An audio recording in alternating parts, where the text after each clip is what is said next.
Jade commanded. At the Seaport General Hospital, the confusion only deepened. A weary doctor named Dr. Todd explained that Cricket needed tests, potentially a brain scan. In the hallway, Julian and Jade huddled together. The doctor said she can go at any time, Julian whispered, his eyes filling with tears. No, Jade cried. She's too young. She's the sweetest bubblehead I ever knew. They spent the next 3 hours in a state of mourning. They reminisced about the time Cricket thought a long-distance call required a longer phone cord. They wept over her bravery. When they finally entered Cricket's room to say their final goodbyes, they found her eating a double order of pancakes. Oh, hi guys. The doctor says I can go around noon. Isn't that great? Julian froze. Go? As in, leave the hospital? Yeah, my tests were fine. It was just an inner ear thing. Why are you both wearing black? Jade looked at Julian. Julian looked at the ceiling. Farce, it seemed, was the only constant in their lives. Chapter 2. The Lipstick Jungle and the Poker Plot. A few weeks later, financial ruin knocked on the door.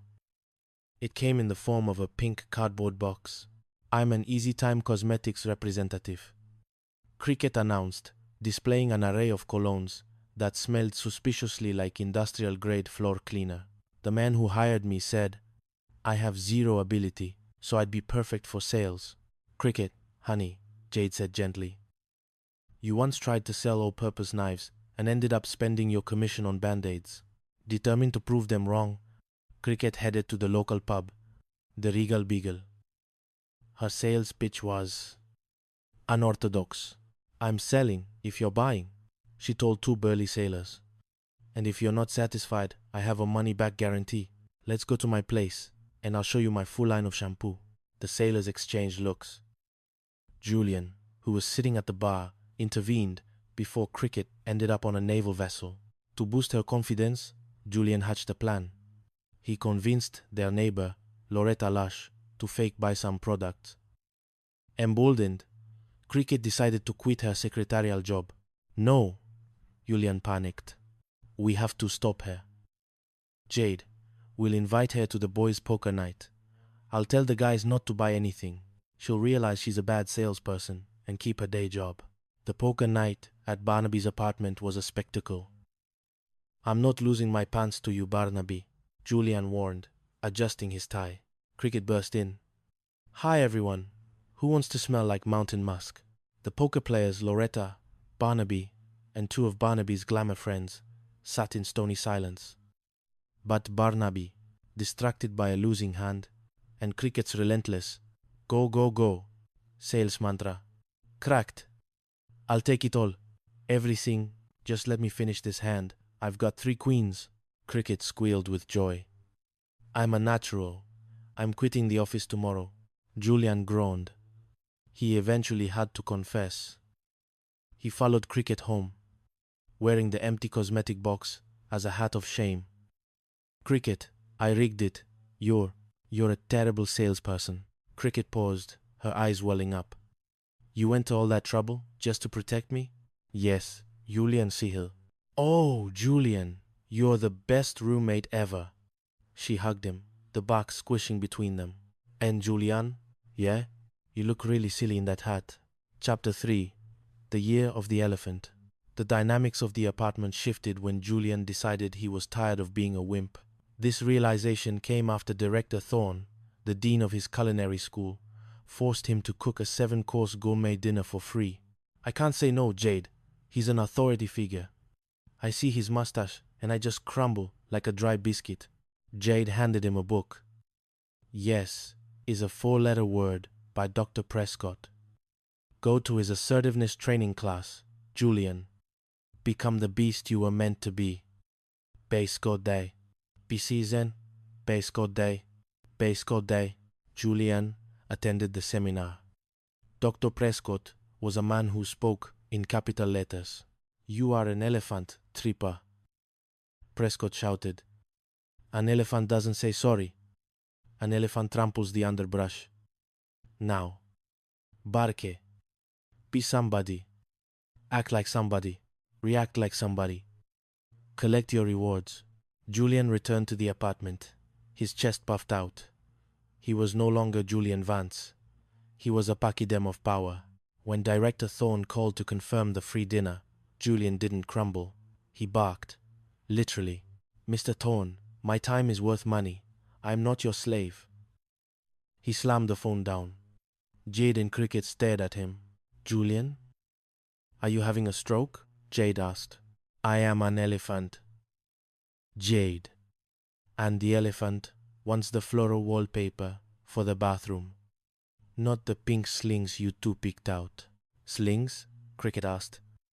"Those were hammocks for the soul, Julian." The conflict escalated. Julian began barking at Barnaby Bumblewick about the plumbing. He refused to sit when asked. He paced the living room, swinging an imaginary trunk. Finally, the girls staged an intervention. "Julian," Jade said, "you're not an elephant. You're a chef who is currently frightening the mailman. Barnaby thinks you have rabies." Julian paused mid-bark. He looked at himself in the mirror. He was wearing a grease-stained apron and a fierce scowl. "I do look a bit ridiculous, don't I?" "A bit?" Cricket giggled. "You look like a poodle trying to act like a Doberman." Julian sighed, the elephant leaving the room. "Fine. We can have the floral wallpaper. But I'm still not cooking that dinner for Thorne." Chapter 4. The Penthouse Pipe Dream. Julian's newfound confidence did yield one positive result. He saved a man's life. While working a shift at Le Petit Salon, a patron began choking on a piece of squab. Julian performed the Heimlich maneuver, sending a piece of poultry flying across the room like a feathered missile. The man, a dapper gentleman named Mr. Wormald, was eternally grateful. "I am the owner of Paradise Towers," Wormald proclaimed. The trio was ecstatic. They began packing immediately. Barnaby, hearing they were leaving, was heartbroken.